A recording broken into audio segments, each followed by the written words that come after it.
Magandang umaga mga kapatid. Good morning. Martes na naman ng umaga. Second to the last day ng buwan ng Abril.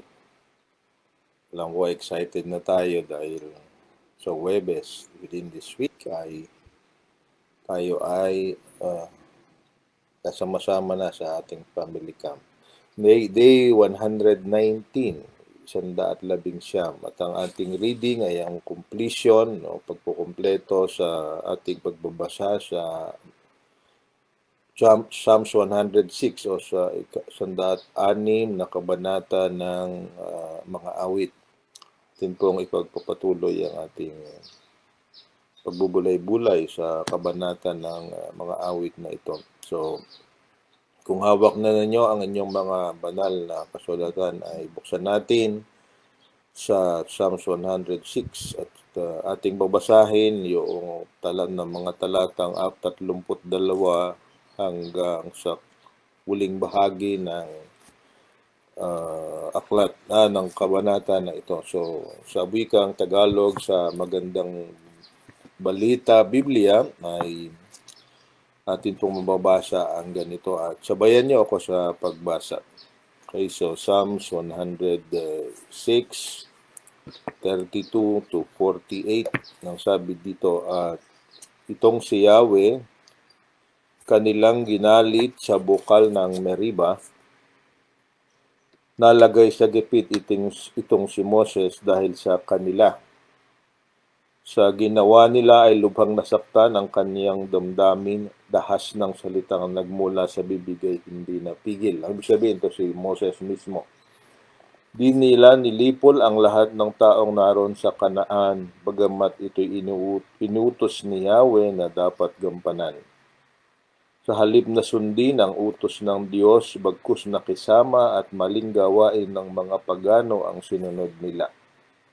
Ang Diyos-Diyosan ang sinamba nila at pinaglingkuran. Sa ginawang ito, sila ang nagkamit ng kaparusahan. Pati anak nilang lalaki at babae iniaing lubos sa Diyos-Diyosan. Mga batang ito ay ginawang handog.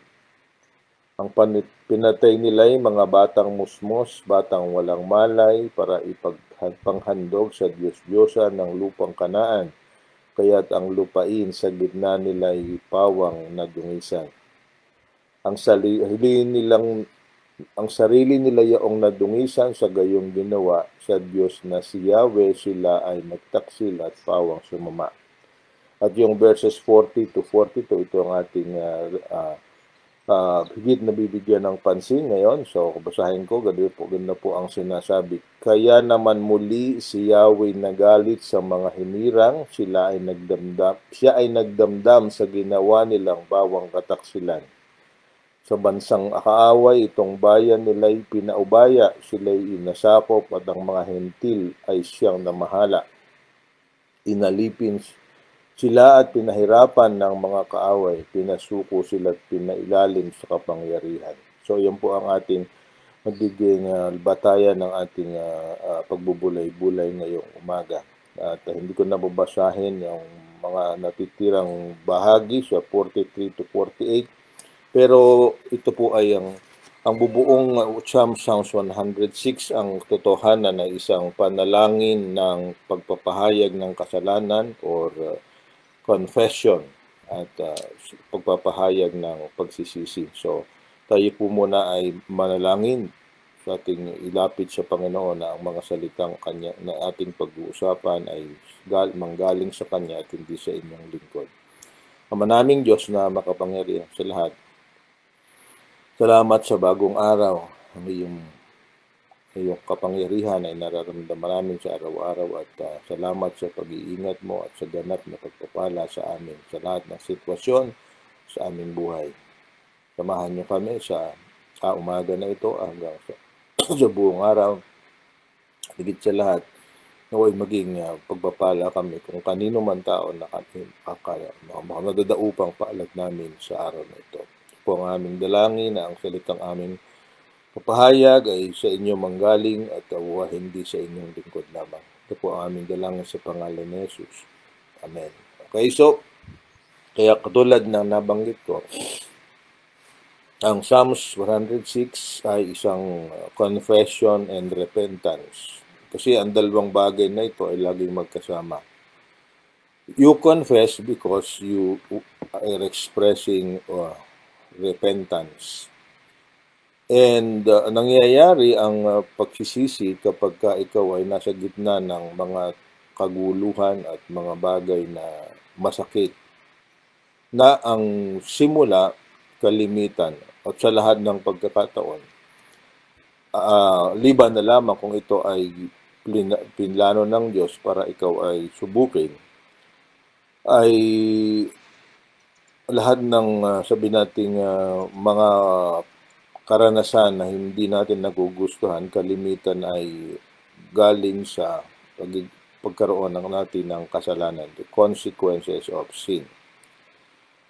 At kapag tayo ay nasa gitna na ng malaking problema, mga karamdaman, mga kakapusan, at iba pang natin problema sa mundo na ito, doon natin naalaala na maari at ito ay dala ng ating kasalanan. Subalit pwede rin naman na ito ay sabi natin bunga ng pagsubok, subalit madalas ito ay disiplina ng Diyos.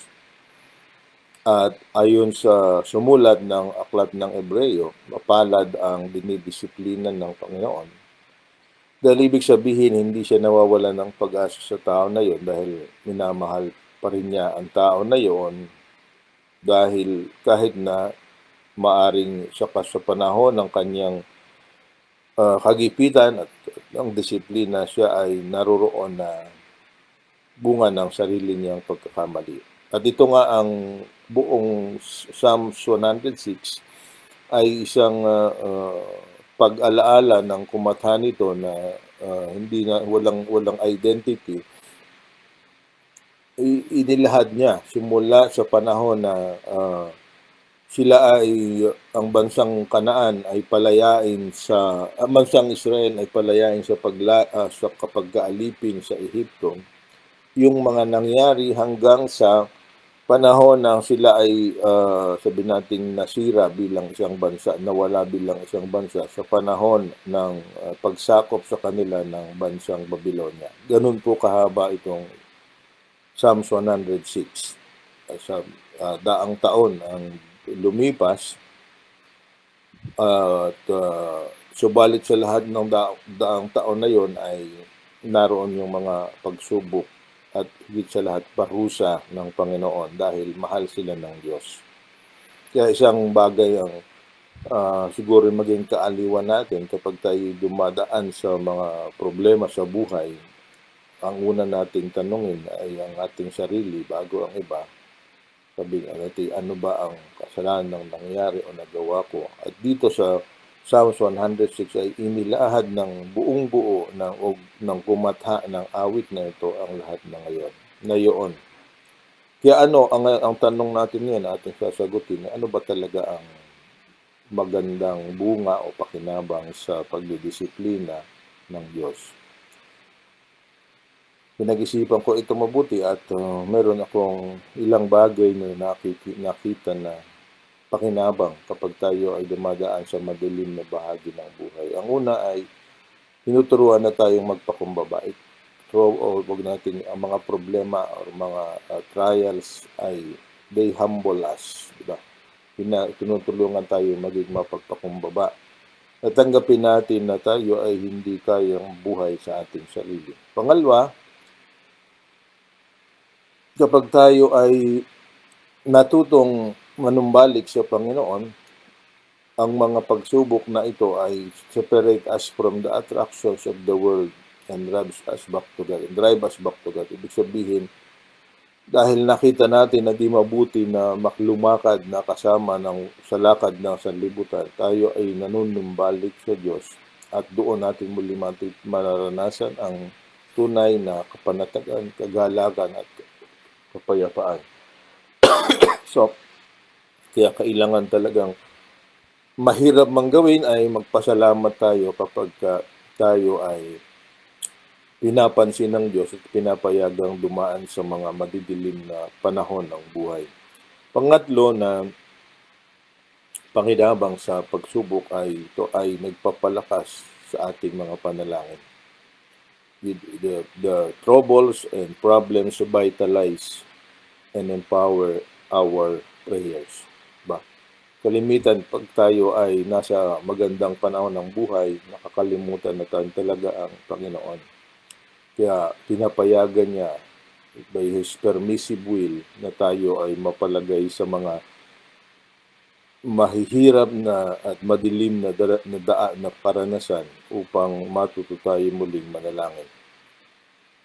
Higit sa lahat, pagkatapos ng lahat ng mga pagdurusa na ating pwedeng maranasan, troubles allow us to experience more of God's faithfulness, di ba? Ang mga problema ay nagbibigay sa atin ng pagkakataon na maranasan talaga at mapatunayan na Diyos ang tapat ang Diyos.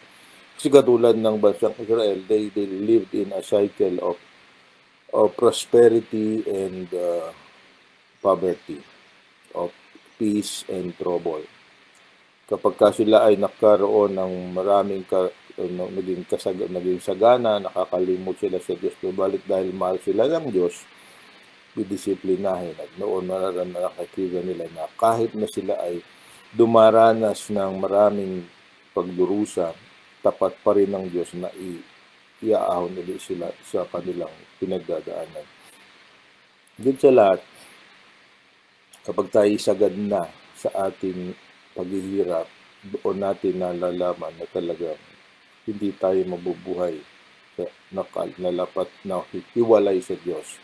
Sabi ng ating Panginoon sa John chapter 15, sa mga katalata doon, ang sabi niya ay hindi tayo pwedeng bagunga, maging productive at ano bang bagay na mabuti ay hindi rin makakamtan apart from Him.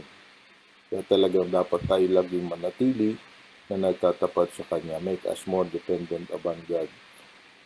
And higit sa lahat, kapag tayo ay nagkakasala, napapalayo tayo sa talagang layunin ng Diyos kung bakit tayo ay inilikha niya. So kapag tayo ay dumaan sa mga problema at maibabalik tayo muli sa landas na kung saan tayo ay mabubuhay na ayon sa plano at purpose ng Panginoon. At hindi lamang tayo ang nakikinabang kapag tayo ay natutong dumaan na minarutunan natin ang leksyon ng pagdurusa.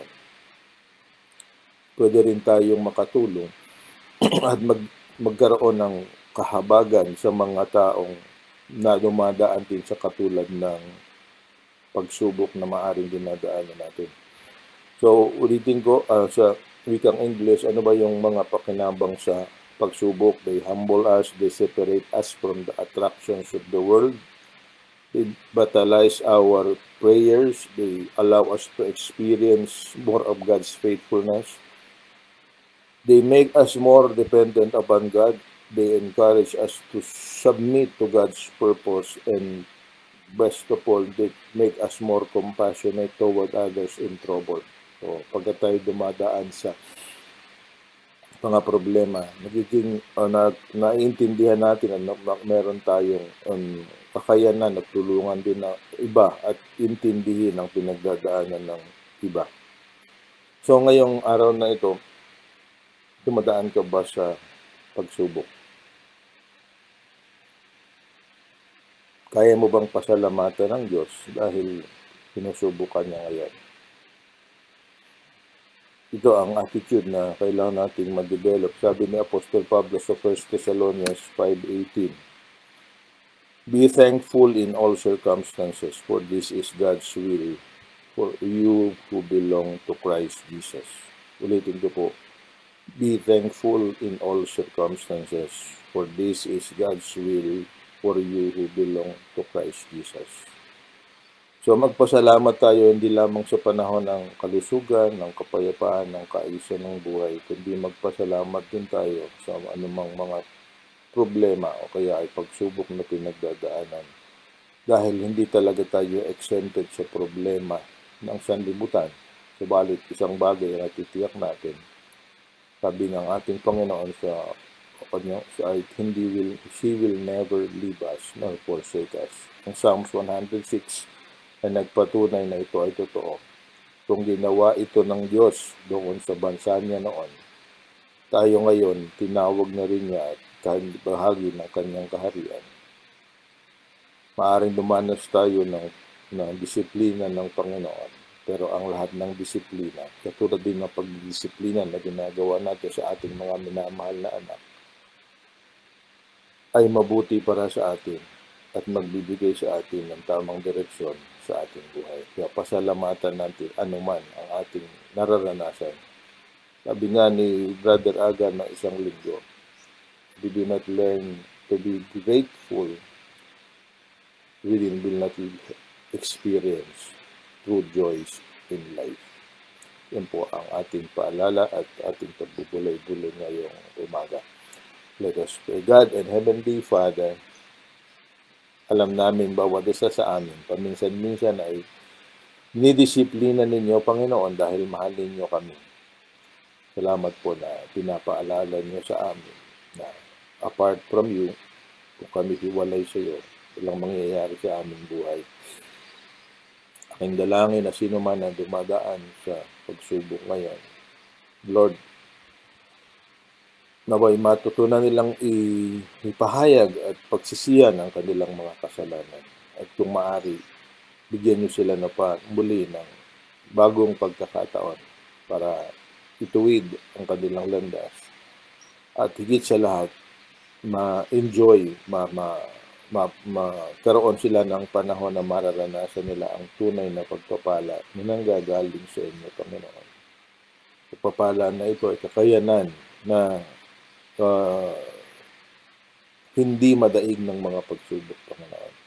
Alam namin, hinusubok kami at kuminsan ay tinukso ng kaaway. Doon kami nahuhulog. Tulungan mo kami, Panginoon, sa pamagitan ng banal na espiritu na maging matatag at malakas upang mapagtagumpayan ang bawat pagsubok. Sa umagang ito muli, kami ay nagpapasalamat na ilang araw na lang kami magtitipon-tipon para sa aming family camp. Lord, aming inihiling na ang maayos na panahon, ganoon din ang tamang attitude ng bawat isa ang magdala sa amin para ang aming layunin na kami maging bahagi ng inyong pinagagawa sa amin ay makamtan at mapukaw ang aming mga kaulooban upang talagang kami ay mag-alaga ng aming mga kapatid. Makilala namin sila at kami maging kasamang mga tagasunod ninyo, Panginoon. Salamat po sa inyong gagawin at muli bigyan mo kami ng katatagan sa pagkaunawa sa lahat ng aming pinagdadaanan sa aming buhay. Tulungan mo kaming mapagpasalamat para maramdaman namin ang kagalakan ng pagiging anak mo at tulungan mo rin kami na laging magsisi at pahayag ang aming pagkakamali kung kami nagkakagawa noon. Ito po ang aming dalangin sa matamis na pangalan ng aming Panginoong Jesus. Amen. So maraming salamat po sa inyong pagsama ngayong umaga. Isang kagalakan na tayo ay magkita-kita virtually sa pamamagitan ng ating morning devotion. Salamat po hanggang sa muling pagkasama-sama.